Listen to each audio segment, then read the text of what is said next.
deň, prichádzam z Vrboviec a dnes vám prinášam jedno malé prekvapenie. Toto prekvapenie má podobu knihy Vrbovce, tiché stopy času, ľudia, dejiny, pamäť. Kniha má 215 strán a nachádza sa v nej viac ako 350 fotografií, dokumentov a historických materiálov.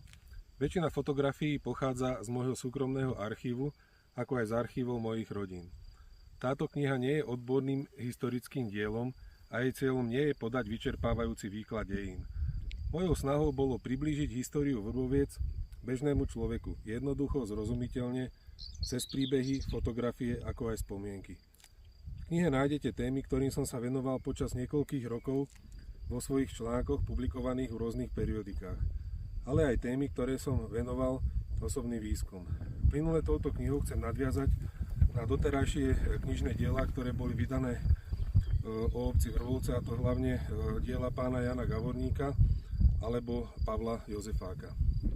Knihu som vydal na svoje vlastné náklady a vložil som do nej množstvo času, práce aj osobného nadšenia. Miestami kniha pripomína aj historický román, nakoľko sú v nej aj príbehy ľudí. Verím, že sa kniha bude čitateľom páčiť a že si v nej každý nájde niečo blízke. Ďakujem a prajem pekné čítanie.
Dobrý deň, nachádzame sa pri potoku Teplica v jej nezregulovanej časti v katastri obci Vrbovce, respektíve tam, kde začína kataster alebo vrbovčiansky chotár.